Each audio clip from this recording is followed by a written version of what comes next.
بسم اللہ الرحمن الرحیم۔ آج آپ کو دے رہا ہوں آیت ابطال سحر، وہ آیت جو سحر کو باطل کر دیتی ہے۔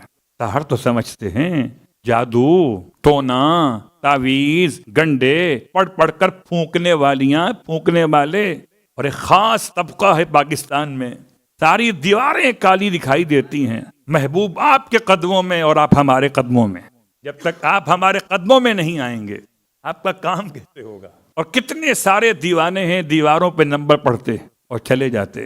ابطال سحر، میں بار بار کہا کرتا ہوں، یہ جادو، یہ تعویذ، یہ گنڈے، یہ سب سے زیادہ آسان راستہ ہے کسی بے وقوف سے روزی کمانے کا۔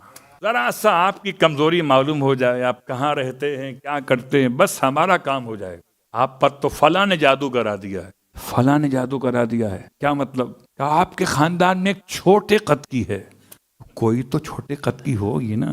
یاد رکھیے، یہ الفاظ مجھ سے سنے تو مجلس کے طور پر، ورنہ یہ بات حقیقت ہے۔ کوئی نہ کوئی تو وہ آپ کو ٹرانس میں لے گا نا، کوئی تو اشارہ کرے گا لمبے قد کا ہے، آپ کے عزیزوں میں ہے۔ اب آپ سہلانے بیٹھے، منع کیسے کریں گے؟ اس کو باطل کرنے کے لیے پہلی بات تو یہ کہ ثابت کرنا الگ موضوع ہے، شاید پھر کبھی موقع ملے گا تو پھر فرشتوں کا تذکرہ کریں گے، ہاروت اور ماروت کا۔ آج کل لوگ بڑے اس حوالے سے بات کرتے ہیں، اور کچھ ایسے کمزور عقیدے والے جو کہتے ہیں پیغمبر پہ جادو ہو گیا تھا۔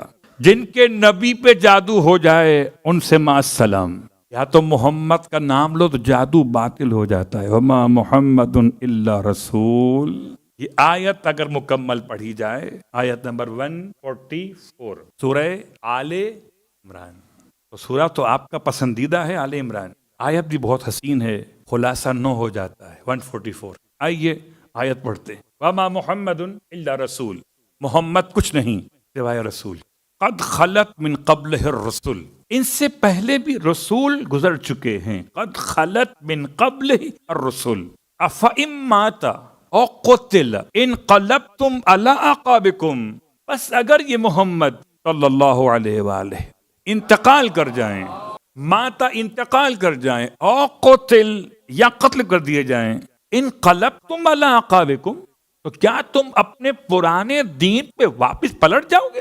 اور اگر پلٹ جاؤ، وَمَن يَنْقَلِبْ عَلَىٰ عَقِبَيْهِ، کوئی تو تھا، کوئی تو تھے، صیغہ تنہا نہیں ہے، اس کام میں کوئی اکیلا نہیں ہے، کچھ ہم خیال ہیں جو ہمیشہ سے زوال ہیں۔ چھوڑ کے پیغمبر کو چلے کہ اعلان ہو گیا قد قتل محمد، تو کسی راستے پوچھ لیا نام لے کر کہ کہاں جا رہے ہیں فرزند مخصوص، کہنے لگے پیغمبر تو شہید ہو گئے، تو اس نے جواب دیا خدا تو زندہ ہے۔ وَمَن يَنْقَلِبْ عَلَىٰ عَقِبَيْهِ، اور جو پلٹ جائے اپنے پرانے دین پر، فَلَن يَضُرَّ اللَّهَ شَيْئًا، بہت غور کیجئے گا۔ قبلہ میں کیا جملہ استعمال کروں؟ اگر میں اپنے لیے کہوں کہ مجھے پلٹ کے پاکستان جانا ہے، تو مجھے اطمینان ہے کہ یہاں پر جب تک ہوں تو ہوں، اس کے بعد مجھے پلٹ کے واپس اپنے وطن جانا ہے۔ جس کا وطن یہی ہو وہ کہاں پلٹے گا؟ پلٹتا وہ ہے جس کے 2 وطن ہوں، پلٹتا وہ ہے جس کے 2 وطن ہوں۔ جسم کے پلٹنے کی بات کر رہا ہوں، اور پلٹتا وہ جس کے 2 عقیدے ہوں۔ کہیں سے ادھر آیا تھا تو یہاں نہ رہا تو وہیں واپس جائے گا، پہنچی وہیں پہ خاک جہاں کا خمیر تھا۔ اگر شیطان فرشتوں کے ساتھ بیٹھ گیا تو اسے فرشتہ کیسے کہیں؟ بچے پوچھ رہے ہیں نام کیا ہے؟ یہ آل محمد کے در کی تعلیمات ہیں کہ شیطان کا نام پوچھا جا رہا ہے، تو شیطان کو علیہ السلام تو نہیں کہا جائے گا۔ اب کہو 6000 سال تک نماز پڑھی، اب کہیں گے رضی اللہ، کہیں گے علیہ السلام؟ پچھلی ساری نمازیں کینسل کیوں؟ کہ جو خدا کے خلیفے کے سامنے سر نہ جھکائے، نہ اس کے سجدے کام کے، نہ نمازیں کام کی، نہ روزے کام کے، فرشتوں میں بیٹھ کر بھی لعنت اللہ ہو گیا۔ بات واضح ہوئی؟ جو پلٹتا کون ہے؟ جس کا پیچھے پلٹنے کا کوئی حوالہ موجود ہو، جس کا کوئی پیچھے مذہب نہ ہو۔ اللہ اکبر۔ اسی لیے قرآن مجید نے، فرقان حمید نے عجیب جملہ ارشاد فرمایا، وَمَن يَنْقَلِبْ عَلَىٰ عَقِبَيْهِ، جو اپنے پرانے دین پہ پلٹ جائے کیا سمجھتا ہے وہ؟ کیا وہ اس دین کو، خدا کے پیغام کو نقصان پہنچائے گا؟ فَلَن يَضُرَّ اللَّهَ شَيْئًا، ہرگز وہ نقصان نہیں پہنچاتا خدا کو کسی بھی شے کے اندر۔ نہ سجدہ گزار کم کرتا ہے، نہ اطاعت گزار کم کرتا ہے، کم کرتا ہے تو صرف دھوکے باز کم کرتا ہے۔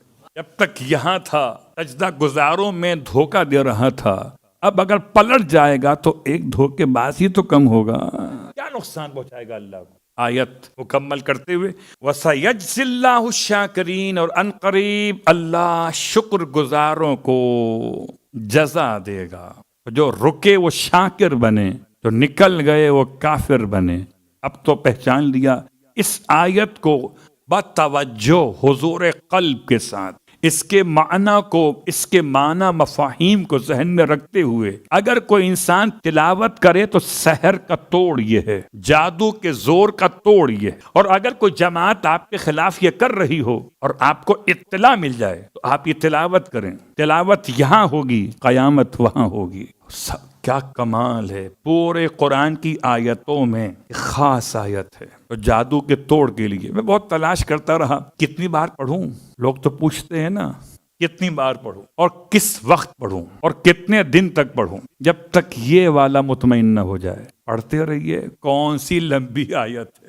کتنی بار، جتنی بار چاہیں پڑھیں۔ کسی عالم نے اپنی کسی کتاب میں میری معلومات کے اعتبار سے اس کی تعداد بیان نہیں۔ اچھا ہی ہوا نا، اگر تعداد بیان کرتے تو ہم گنتی میں لگ جاتے، کہاں ترجمہ کہاں مفہوم، ہم گننے بیٹھ جاتے، ایک دفعہ ہو گئی، 2 دفعہ ہو گئی، 3 دفعہ ہو گئی۔ نہیں، پڑھو، ایک دفعہ ہی پڑھو، ایسے پڑھو کہ جادو خود بخود آپ کی آیت سن کر ختم ہو جائے۔ اللہ اکبر! اگر ایک آیت سے جادو کا توڑ ہو سکتا ہے جس میں پورا قرآن نازل ہوا ہو، اس پر جادو کا اثر کیسے ہو؟